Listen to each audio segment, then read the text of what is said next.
This is the Dollemore Daily, and I'm Jesse Dollemore.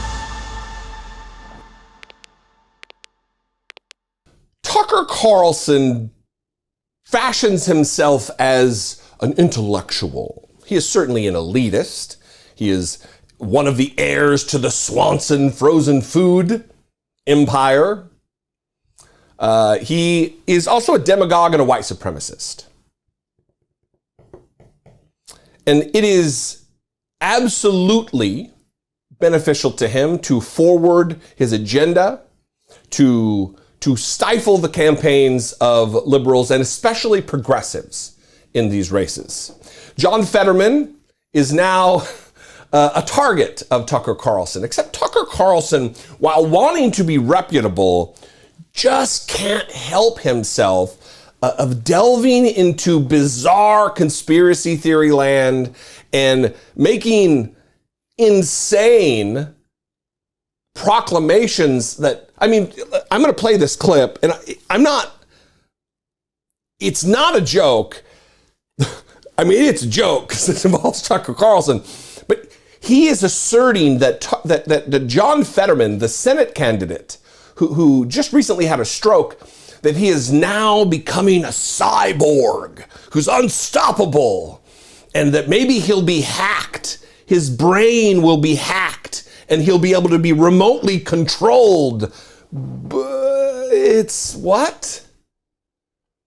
Tucker Carlson has the most watched cable news show, not in the history of Fox News, not in the history of his time slot, the most watched cable news show in the history of cable news. I've said it before that he makes Bill O'Reilly, who was the juggernaut on Fox News in that same time slot, he makes Bill O'Reilly's ratings look like he had a cable access show. Afraid old people watch Tucker Carlson and take everything he says at face value as though it's fact. So I'm going to play this clip, but before I do, I'll talk about it on the other side, about John Fetterman's condition. Here's Tucker Carlson raising the flag, the red flag, and sounding the alarm about John Fetterman, who's maybe a time-traveling Terminator. Who knows? Fetterman uses a software program to understand the words of those around him and to formulate his responses to those words. In other words, to talk. Now, to be perfectly clear, this software is not a hearing aid. Fetterman doesn't need a hearing aid because he isn't deaf. He's not hearing impaired. Instead, this program takes words and then rearranges them into language that John Fetterman can understand because his brain can no longer do that for him. Now, that's sad for transhumanists, though. It is thrilling. This is an amazing moment. This is Neil Armstrong on the moon. Here you have one of the most famous politicians in the country merging with a computer. This is the future they imagine. They're thrilled by it. But for everyone else, for the voters of Pennsylvania, for example, it does raise some obvious questions. For example, where exactly does the software end and John Fetterman's consciousness begin? We don't know. We can't know. But it's obvious that Pennsylvania could very well be sending a computer program to the U.S. Senate, where inevitably it will be hacked.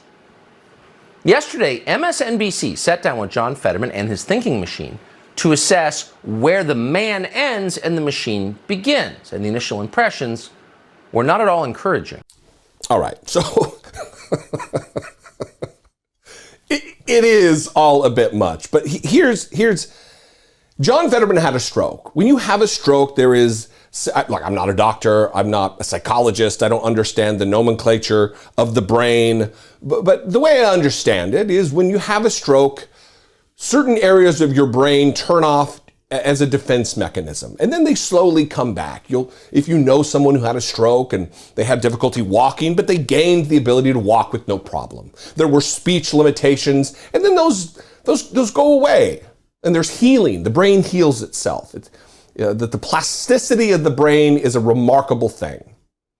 It offloads certain duties to other parts of the brain while the other parts heal. That's the way I understand it. I think I'm accurately portraying that.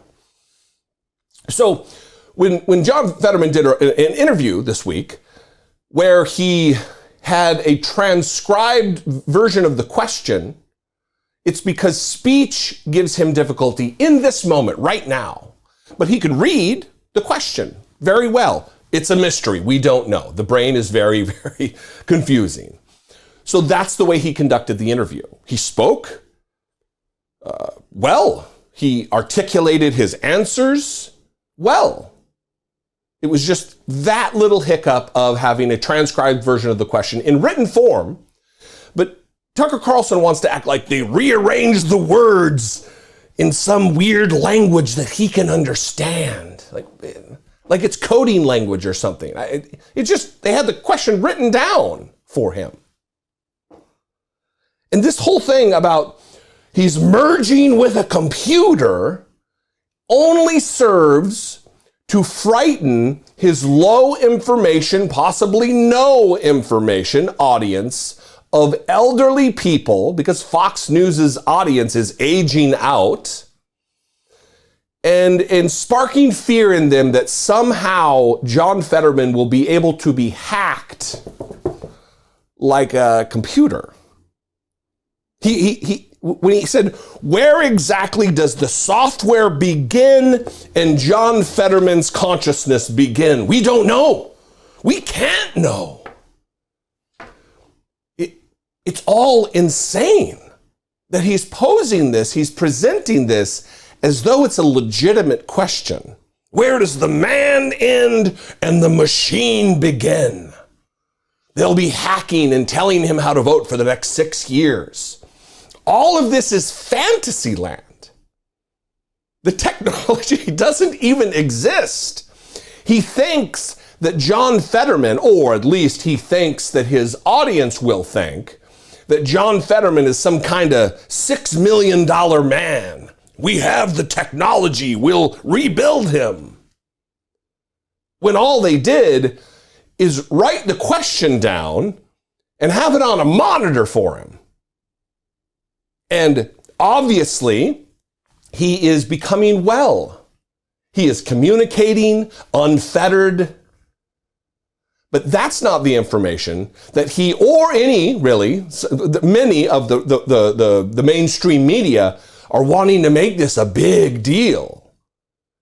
And listen, I would be there saying, yeah, this is a problem if he were so debilitated that he couldn't do the job of U.S. Senator. That's just not the case. It's just not the case. I don't live in Pennsylvania, but I would encourage you to vote for John Fetterman. There's no issue here. But Tucker Carlson is a vile white supremacy conspiracy theorist who is dedicated to the prospect of anti-democratic Trumpism to be the order of the day. And with Mehmet Oz, another charlatan grifter, they are lifting up the grifter class, the charlatan class of individual in this country. It's all insane. I thought I would have more laughs during this segment, but alas, it is more frightening than it is funny, but it is still funny.